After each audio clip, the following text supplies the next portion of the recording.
They've been lying to us our whole lives about the 19th century. Do you really believe that an era depicted as one of steam carriages, top hats, and horse-drawn transport was built by people with technology barely more advanced than a shovel? Open your eyes. You've been deceived. Official history is falling apart at the seams as soon as we start asking questions not to humanities scholars rewriting textbooks, but to engineers and physicists. We gaze at majestic buildings and miss the main point. We look for answers on the surface, but the truth, the terrifying and inconvenient truth, is hidden deep underground. Literally. Today we're going to expose one of the most glaring cases of technological mismatch that your history teachers never mention. We're not talking about pyramids or polygonal masonry. We're talking about deep drilling technologies that supposedly existed in the mid-19th century. Imagine the year 1833. Paris. An era when, according to official records, electricity doesn't exist. The internal combustion engine is science fiction, and the pinnacle of engineering thought is a low-pressure steam boiler. And in this setting, where horses plod through muddy streets, a project begins that even by modern standards looks like a serious engineering challenge. In the Paris suburb of Grenelle, they start drilling an artesian well.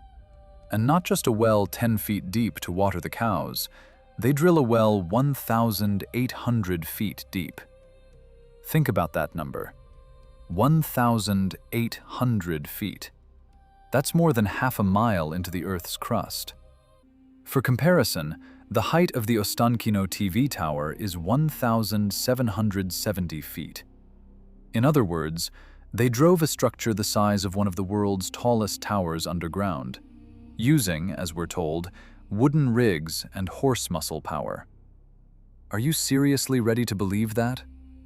Let's set emotions aside and apply dry logic and strength of materials analysis. What is drilling half a mile deep? It's not just a hole in the ground. It's an incredibly complex technological process. First off, you need a drill string. That's hundreds of feet of metal pipes or rods connected together. Do you realize the weight of such a string? Even assuming they used forged iron of that time, the weight of one linear foot of rod with sufficient strength would be tens of pounds.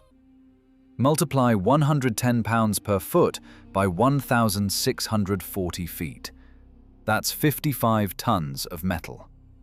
55,000 pounds hanging vertically downward and pressing on the drill bit. And here the official version starts crumbling to dust. We're told that this monstrous contraption was powered by a horse drive. Imagine the poor horse walking in a circle and turning the winch. Now imagine the friction. Friction of the drill string against the well walls at half a mile depth. Any oil driller will tell you that at such depths, formation resistance and string friction create colossal loads. Horses. You'd need a diesel engine with hundreds of horsepower there just to turn this string, let alone effectively break the rock. But historians calmly write, the work lasted 8 years under the supervision of engineer Mulot. 8 years of horses turning a 55-ton pipe? This sounds like a mockery of common sense. But weight is just the tip of the iceberg. Let's talk about torque. There's a concept in physics, torsional twisting. When you rotate a 1,640-foot pipe from the top, its lower end, the one with the bit, doesn't start rotating instantly. Metal is an elastic material. At such a length, the pipe starts acting like a spring. You can make 10 turns at the surface, and the bit below won't even budge, because all the energy goes into twisting the metal. To make the bit start gnawing rock at half a mile depth, you need to apply a monstrous torque that overcomes the metal's elasticity and rock resistance. If you over-twist too much, the pipe will snap. If too little, no drilling. How did they control this process in the 19th century without sensors, without hydraulics, without precise instruments. By eye? Hey Jacques, speed up the horse. Seems we're not twisting enough. This is absurd. Such operations require precision technologies and highest quality materials that officially didn't exist at the time. Moving on. Sludge removal. This is perhaps the most devastating argument against the official version. When you drill the earth, you break the rock. This broken rock, the sludge, has to go somewhere. If you don't remove it, the bit will just get stuck after a foot or two of work. In modern drilling, this is handled with drilling mud. A special fluid under huge pressure is pumped into the well. It picks up rock fragments and carries them to the surface. This requires the most powerful pumps capable of pumping thick mud from half a mile depth. Where were high-pressure mud pumps in 1833? There were none. How did they clean the well? They stopped drilling every foot or so, pulled out the entire 55-ton column, cleaned it with a baler, and lowered it back? If so, drilling would have taken not 8 years, but 800. According to official reports, water from the Granella well gushed on February 26, 1841. A huge fountain of warm water. That means they penetrated impermeable layers, clay, limestone, chalk. They pierced right through the earth. And this isn't a one-off case. In the United States of America at the same time, in the mid-19th century, wells appear 1,000, 1,300, 1,640 feet deep. In St. Louis, in Louisville, in Charleston. Everywhere the same picture. Mid-19th century, no heavy industry in the modern sense, but presence of the most complex hydrotechnical structures plunging miles into the Earth's depths. Who built this? And most importantly, with what? Official history tries to convince us that this was the heyday of the steam engine era. But steam engines of that time were bulky, low-efficiency units, with an efficiency of a couple percent. They exploded, they required tons of coal, and wells were often drilled where there was no coal infrastructure nearby. We're shown pictures of bearded guys in frock coats standing around a wooden tripod. But any engineer looking at these engravings will tell you this structure will collapse under the weight of its own winch if you try to lift 330 feet of pipe with it, let alone 1,640. They're treating us like idiots, feeding us folk pictures instead of real blueprints. There's one more nuance that historians prefer to keep quiet about: casing pipes. You can't just drill a hole in the ground. The walls will collapse. It needs to be reinforced. In Grenelle, copper and cast iron pipes were used. Do you realize the cost and complexity of producing 1,640 feet of large diameter copper pipes in the 1830s? It's an astronomical budget. It's the industrial potential of an entire state. For what? For water? In Paris, which stands on the Seine, they say clean water was needed. The Seine was polluted. Suppose so. But the costs for such a well are comparable to building a golden palace. The economics of this project don't add up. Unless these wells weren't the legacy of something else, or unless the builders had tools in their hands that we know nothing about. We look at these facts and understand before us are traces of a civilization that possessed capabilities far exceeding our notions of the 19th century.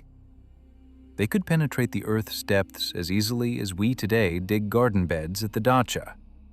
But where did these technologies go? Why, after the mid-19th century, do we see a strange gap when knowledge seemed to reset and humanity began reinventing the wheel, transitioning from kerosene lamps to diesel? The Grenelle well is not just a hole in the ground, it's evidence. An iron spike driven into the body of official history that cannot be ignored. And the deeper we delve into the details, the more terrifying the picture becomes. Because if they could drill half a mile deep without oil rigs and diesel rotors, that means they had another energy source, another principle of mechanics, which was stolen from us. Let's cross the ocean to the country called the Bastion of Progress, to the United States of America. If you think the Paris case with the Grenelle well was a unique wonder of the world or the whim of a mad French engineer, you're deeply mistaken. It was a system. It was a global network, traces of which we find around the world, but historians stubbornly call them just water wells. Look at St. Louis, Missouri, 1849. The city gripped by a cholera epidemic, chaos on the streets, fires destroying entire blocks. And amid this apocalypse, on the grounds of the Belcher sugar refinery, they drill a well. And not just a well, but a real passage to the underworld, 2,193 feet deep. In the mid-19th century, in a city that was a frontier just yesterday. The official legend states that Mr. Belcher needed clean water for sugar production. Suppose so. But let's look at the technical side of this madness. St. Louis geology is not soft sand. It's massive layers of limestone, dolomite, and granite. To penetrate such rocks today, diamond-impregnated or tungsten carbide insert drill bits are used, rotating at insane speeds.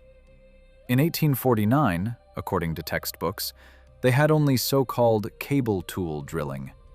The principle is simple. A heavy chisel hangs on a cable, it's lifted and dropped down. Impact. Rock crumbles, chisel is lifted. Seemingly nothing complicated. But it works at depths of 30, 60, or 160 feet. Now imagine you have a cable 2,000 feet long.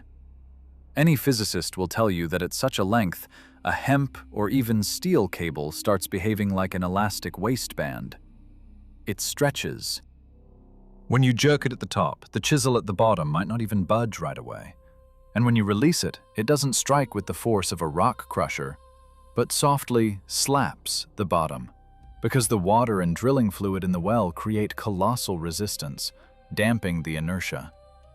The impact efficiency at half a mile depth in a water-filled environment approaches zero. To penetrate granite this way, you'd need hundreds of years of continuous pounding. But we're told they managed it in a few years. How? How did they cheat physics? Or maybe they didn't have a cable. Maybe they had a rigid drive capable of transmitting vibration or rotation without losses. But then these are 21st century technologies, not gold rush era. Moving on. Tool maintenance. The chisel dulls. About drilling granite and limestone, one thing can be said: the metal burns. Even modern steel requires constant replacement or sharpening. In the 19th century, as we're told, they used forged iron or simple carbon steel. It would dull every foot of progress. What does that mean? It means lifting the tool from 2,000 feet depth. Lift, replace, lower back. The trip in and out at such depth, using a steam winch of that time, is hours, or even a whole day of work. Imagine the timeline. 5 minutes of drilling, 10 hours to replace the chisel. 5 minutes work, 10 hours downtime. At that rate, the St. Louis well would still be drilling today. But it exists. It's documented. So either they had bits made of material that doesn't dull, something like super hard alloys whose secret is lost, or the penetration technology was fundamentally different. Not mechanical destruction by impact, but, say, thermal? Or ultrasonic? Sounds like science fiction. But drilling granite 2,000 feet deep with a rope, isn't that science fiction? One more point that historians carefully avoid: casing pipes. You've drilled a hole in rock. But water erodes the walls. Clay layers swell and clap the well shut. clamping the tool. The well needs to be cased with pipes. In St. Louis and Charleston, where they drilled even deeper, iron pipes were used. Where did they get solid pipes of such length? Industrial-scale welding didn't exist. Electric arc welding would appear only 40 years later. Gas welding even later. So the pipes were threaded or riveted. Threading on large-diameter pipes capable of withstanding hundreds of atmospheres of pressure and the weight of a column tens of tons, this is the highest precision metalworking. Where were the machines that cut this thread? Where were the factories that rolled these seamless pipes? We're shown forges with bellows and hammers. You can't make casing pipe for deep drilling in a forge. It's a product of a high-tech rolling mill. If the pipes were riveted, any rivet sticking out would act like a hook when lowering into a narrow well. It would snag on a rock protrusion, and you'd jam the column solid. Pulling it out would be impossible. The project could be shut down. Nevertheless, they lowered these columns, and, apparently, successfully. In Charleston, South Carolina, the well went about 2,000 feet deep, and there too they were seeking water. Doesn't this water fetish seem strange to you? Cities stand on rivers, with oceans or large lakes nearby, but they maniacally drill miles into the earth, spending budgets comparable to a small nation's military expenditures, just to get artesian water. What if water was just a byproduct? What if they were seeking something else? Or, even more terrifying, what if they didn't drill these wells from scratch, but restored and cleared ancient technological channels left by a previous civilization? Look at the economics. The Belcher Sugar Refinery. This was a private enterprise. Invest millions of dollars in modern equivalent into a hole in the ground with an unpredictable outcome. No sane businessman would go for that. The risks are too great. The tool could break. The well could collapse. There might be no water. But they drilled with the confidence of fanatics. They knew something was down there. Or they knew the technology worked flawlessly. Where did this confidence come from? In people who, per the official version, treated colds with bloodletting and rode in carriages. We're faced with a paradox of logistics and materials science. Such projects require industry. Special steel factories are needed, chemical plants for producing drilling fluids, because with plain water, you can't remove sludge from such depths. It settles faster than you can lift it. The most precise measuring instruments are needed. You can't drill blind half a mile deep. The well will deviate. Inclination measurement, measuring borehole deviation, is needed. How did they do this in 1840? Lower a bottle of acid to see how it etches the glass. These are lab experiment methods, not industrial drilling. Official history wants us to believe in a fairy tale about genius self-taughts and simple workers who broke through the Earth's crust with a crowbar and some choice profanity. But look at photographs from those years. Dirty streets, wooden shacks, people in rags. And against this backdrop, complex engineering projects that even today require the efforts of entire institutes. There's a clear mismatch here. The picture doesn't add up. The level of living standards and daily life of the population doesn't match the level of technologies attributed to that time. It's like if Papuans in loincloths assembled a Hadron Collider from bamboo. They're feeding us scenery. They're making us think these people built these wells, when in all likelihood, they just exploited what they inherited, or followed instructions from above from those who truly possessed the knowledge. And here we come to the most intriguing part. The question of why. If we discard the ridiculous version about getting a drink of water, an abyss of possibilities opens up. Gas? Oil? But officially, the oil era would start later, with Colonel Drake. Rare elements? Or perhaps access to geothermal energy? After all, the water from these wells came out hot. In Grinnell, 82 degrees Fahrenheit, even hotter in other places. Free energy from the Earth's depths. A perpetual motion machine that doesn't require coal. Maybe that's exactly what they were seeking? And maybe that's precisely why these technologies were so quickly forgotten and replaced with dirty, expensive, and controllable coal and oil? Because a well provides energy autonomously. Drill once and use it for centuries. That's unprofitable for those who want to sell you fuel every day. Now let's look at what historians fear discussing most of all: the economic and demographic void. If we accept the official version that our ancestors in frock coats and with shovels drilled these wells, we'll run into a wall harder to breach than the granite layer under St. Louis. We're talking about the industrial base. To drill a 2,000-foot well and case it with metal, you don't just need a forge. You need a developed, national-scale metallurgical industry. Let's do the math. The weight of casing pipes, drill rods, winches, boilers, pumps. This is hundreds of tons of high-quality metal. In the mid-19th century, according to official statistics, steel production in the US and Europe was minimal. The Bessemer process, which allowed producing cheap steel in large volumes, was patented only in 1856. That is, already after these giant wells were drilled. Before that, the world lived on cast iron and puddling iron. Cast iron is brittle. It doesn't hold impact loads and high tensile pressure. Puddling iron is expensive and labor-intensive to produce.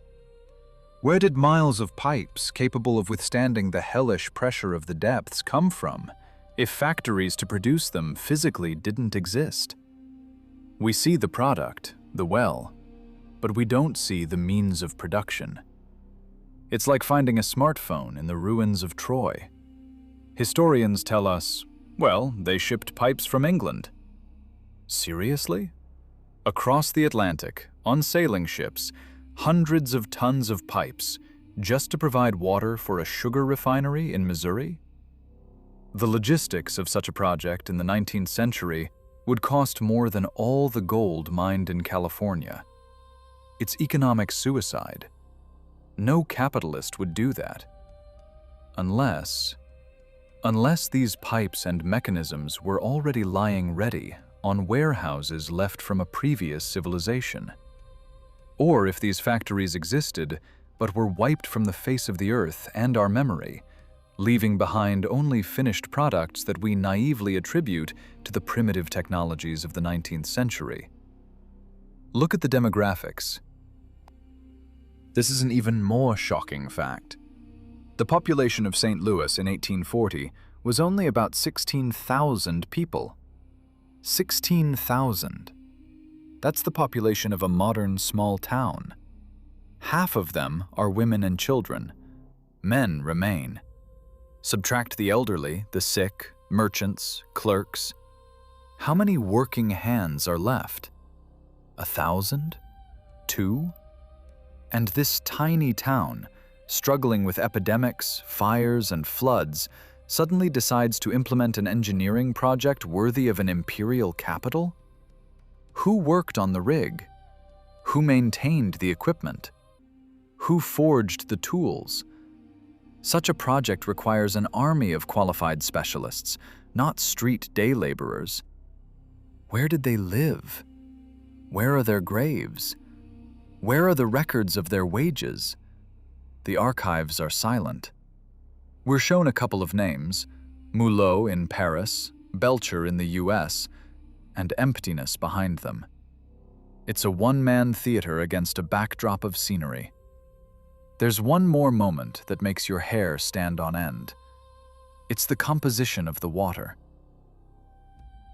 In many cases, as for example in Charleston, or some wells in Pennsylvania, what came from the depths wasn't just water. It was brine, a concentrated salt solution. You can't drink it. You can't use it for irrigation. For steam boilers, it's deadly. The scale would kill the boiler in a week. But they kept drilling for years, gnawing into the earth, getting useless sludge. Why? The official version states, they hoped the water would turn fresh. That's a lie. Any geologist knows if you hit a salt formation, the water won't turn fresh. They weren't looking for water. They were looking for gas. And they found it. From many wells of that time, natural gas erupted along with the water. At a time when official lighting was whale oil and candles, someone was deliberately drilling the earth to reach methane. Gas is fuel. It's energy, but not for steam engines, for something else. Possibly for city lighting, which, as we know from photographs of the second half of the 19th century, was suspiciously bright and widespread for an era when electricity supposedly was just emerging. Street lamps without wires, exhibition illuminations. All this is attributed to illuminating gas from coal. What if it was natural gas from those very deep wells whose network blanketed the planet? But the scariest part isn't even that. The scariest part is how they handled accidents. When drilling to such depths, blowouts often happen. A fountain of water, gas, and mud under hundreds of atmospheres of pressure shoots to the surface, sweeping everything in its path. Today, blowout preventers are used for this. Complex hydraulic seals weighing tens of tons. What did they use? Wooden plugs? Prayers? If they didn't have pressure containment technologies, half these cities would have blown sky high from gas explosions or been flooded with scalding water. But there were no catastrophes. The wells operated stably.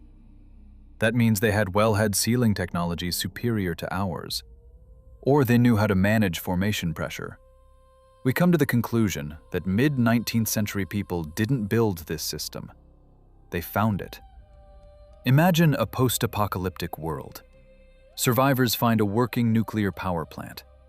They don't understand nuclear fission, but they know if you press this button, there'll be light and heat. It's the same here. They found the entrances. They found mothballed wells from a previous civilization. Their task wasn't to drill 2,000 feet of granite with a rope. That's impossible. Their task was to clear, de-mothball an already existing channel. Remove the plug. That's exactly why the work progressed so quickly for primitive technologies, but so slowly for simply opening a valve. They were restoring the infrastructure of those who were here before us, those who were erased. And here we approach the main question. Where did the builders go? Why do cities in the mid-19th century look empty? Why on panoramas of Moscow, St. Petersburg, Paris, San Francisco from the 1850s to 1860s do we see grand architecture, wide boulevards, but almost no people? And those rare figures that make it into the frame look like ragged scavengers who came to the ruins of Rome. They don't match the grandeur of the buildings they live in. They heat fireplaces with furniture in palaces with 16-foot ceilings that can't be warmed with firewood. They use wells whose operating principle they don't understand. This is the cargo cult syndrome. We see a scavenger civilization. They occupied empty cities. They appropriated others' achievements. They rewrote history, calling ancient temples and factories their own creations. But numbers don't lie. Metal production statistics, population figures, absence of blueprints and construction documentation, all this screams one thing. There was a break. There was a pause. There was an event that reset humanity, leaving only a handful of survivors and a giant, silent infrastructure, part of which were these very wells plunging a mile deep. And it's precisely this event that they hide from us under the mask of the industrial revolution, and natural progress. But what was this event? The answer lies in the layers of clay that bury the first floors of buildings around the world. Now we approach the point of no return, the moment when the quantity of technical inconsistencies turns into a quality understanding of the global picture. If you've followed the train of thought closely, you've already realized the wells in Paris, St. Louis, and Charleston are not isolated engineering feats. They are markers. They are periscopes sticking out of the ground from a sunken submarine that we call the previous civilization. And to grasp the scale of the lie, we need to turn to the queen of sciences, mathematics, or more precisely, to demographic statistics and resource management theory. Let's look at the official population data from the mid-19th century. This time is presented to us as an era of explosive growth, industrialization, and urbanization. But the numbers say the opposite. They scream of emptiness. Take the same Paris or major cities on the east coast of the United States of America. We see gigantic volumes of construction, hundreds of miles of brick and granite-lined sewer collectors, huge train stations designed for passenger flows that didn't exist yet, and those very deep artesian wells. The infrastructure is calculated for millions of people, but hundreds of thousands live in the cities. It's like building Heathrow Airport for a village with 300 residents. The economic efficiency coefficient of that time doesn't allow creating such surpluses. In an agrarian industrial society, where 80% of the population is occupied with survival and food production, it's impossible to allocate resources for millennium-scale projects that don't give immediate returns. Drilling a 2,000-foot well in the 19th century is a project on the level of a moon landing in the 20th. It requires mobilizing an entire nation. But there was no nation in the form they're painting for us. There were scattered groups of people trying to set up daily life in conditions suspiciously resembling a post-apocalypse. Here we come right up to the theory of a global catastrophe, or as it's often called, the mud flood. Look at the geological cross-sections of the places where they drilled the wells. Drilling logs from that time are unique documents. They state in black and white, passed through a layer of alluvial clay 33 feet, passed through a layer of mixed soil with tree fragments and rocks 50 feet. 19th century drillers recorded layers of chaos, layers that formed not over millions of years, but instantly, as a result of a catastrophic mud flow or planetary-scale hydro impact. It's precisely this layer of clay and soil that buried the first floors of buildings worldwide, turning them into basements. It's precisely this layer that hid the true street level of the cities. And now the most important part, the wells. Why are they so deep? Perhaps because the zero mark from which they started drilling had changed. If the city was buried under 30 to 50 feet, the old water sources and utilities ended up entombed. The survivors, or those who came in their place, needed to reach clean water that had gone deep down under layers of mud and decay. But there's an even more terrifying version. These wells weren't drilled in the 19th century. They were excavated. They were restored. Imagine you have a map of the old world's utilities. You know that at point X, there's an outlet of geothermal energy, or pressurized clean water. But point X is buried under a tens of feet thick layer of silt. What do? You set up a rig, but not for drilling rock, but for penetrating through the deposits and cleaning the existing wellbore, which was clogged with mud during the catastrophe. This explains everything. This explains the speed of the work, which is impossible for cable tool drilling through granite. This explains the absence of factories producing casing pipes. The pipes were already there, in the ground. They just extended them from above as they excavated. This explains why they used primitive steam engines. Their power was enough to bail out mud, but not enough to drill basalt. We're witnessing a grand operation to salvage a heritage. Mid-19th century people were not inventors. They were looters and reluctant restorers. They found a ready-made, empty world. A world with ready factories that stood roofless. A world with railroads that were uprooted in places and led to nowhere in others. A world with a deep drilling system. And they began to master this world, appropriate it, patent what they found. Look at the patent explosion in the 1850s to 1870s. Hundreds of inventions per year, from meat grinders to engines. Do you believe humanity rode wagons for thousands of years, then suddenly invented everything in 20 years? It doesn't happen that way. Technological evolution is a smooth process. But here we see a jump. A jump that happens only in one case. When you found a library of blueprints or a warehouse of samples. The global reset, about which they lie to us, happened not long before these drilling operations began, possibly at the end of the 18th or very beginning of the 19th century. The cataclysm destroyed 90% of the population and infrastructure. The survivors went feral. But then a new wave of civilizers came. Who were they? Those who rode out the catastrophe in safe bunkers? Or an external force colonizing cleared territory? They began taking inventory. The Grinnell well and the wells in the US are access points to the planet's life support system, which we didn't build. This system was global. It connected cities with invisible threads of underground communications.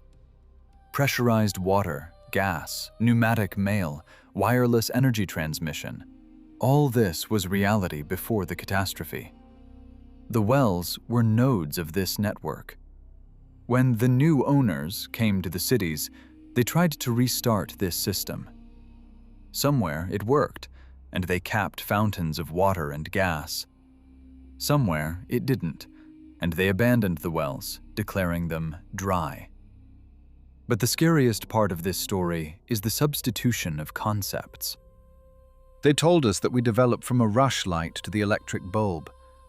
They instilled in us the idea of linear progress. So we wouldn't ask questions. Where did deep-laid technologies come from in 1840? Where did granite embankments come from, plunging several feet underwater? Where did underground floors come from, with full windows and doors? They made us believe that we are the pinnacle of evolution. But in reality, we are ants crawling over the microchips of an old supercomputer, which we take for rocks and caves. The demographic gap of the mid-19th century is not a consequence of poor medicine. It's a consequence of extinction. Cities stood empty. Paris, St. Petersburg, Moscow, Washington. Huge stone boxes without people. And only then they began populating them with settlers, orphans, people without kin or tribe who were issued new passports and a new fabricated history. They were told, "Your grandfathers built this." And they believed, because they needed to believe in something. And those who knew the truth, engineers like Mulot or Belcher, were just executors of the will of those who directed the restoration process from the shadows. We see traces of a single high-tech ancient, in the technical sense, civilization that perished instantly. Mile-deep wells are its breathing tubes. And the fact that we cannot replicate these technologies today using the same primitive methods proves the methods were not primitive. They just showed us a performance.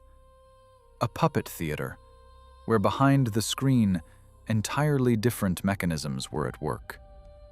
And now, in the 21st century, we are only just approaching the understanding of the level that was the norm 200 years ago.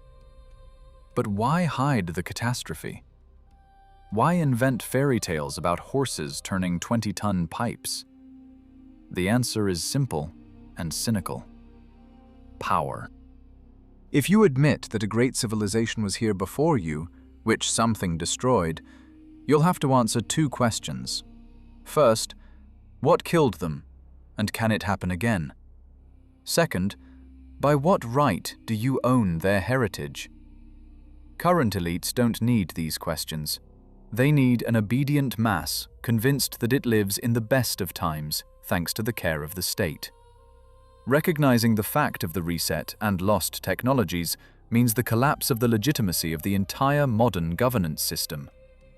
That's exactly why the wells were called water wells, and the giant ruins a play of nature or architects' fantasies. We stand on the edge of the abyss, peering into the black hole of history, and this abyss begins to peer back into us. The 19th century wells are not just an engineering anomaly. They are the key to understanding how our reality functions. They are proof that civilization does not develop in a straight line from primitive to complex. We move in a spiral, or, even more terrifyingly, in a closed circle, where each new turn begins with complete amnesia. The wells in Grinnell and the US, drilled through granite without adequate technologies, are residual reflexes of humanity. They are actions of people trying to start the most complex mechanism without instructions, but obeying a vague genetic memory or a strict order from above. The catastrophe that occurred at the beginning of the 19th century destroyed this harmony. Connections were severed. Pressure dropped. Cities fell silent. And when the new owners came to the ruins, their first task was to restore precisely these energy nodes. But something went wrong. Possibly, knowledge was lost irretrievably. Possibly, the planet's physical parameters changed. And then a decision was made. To hook the surviving humanity on hydrocarbons. On dirty, finite, paid energy. The wells were abandoned or reclassified as water sources, and we were told a tale about the Great Industrial Revolution, where the steam locomotive is the pinnacle of creation.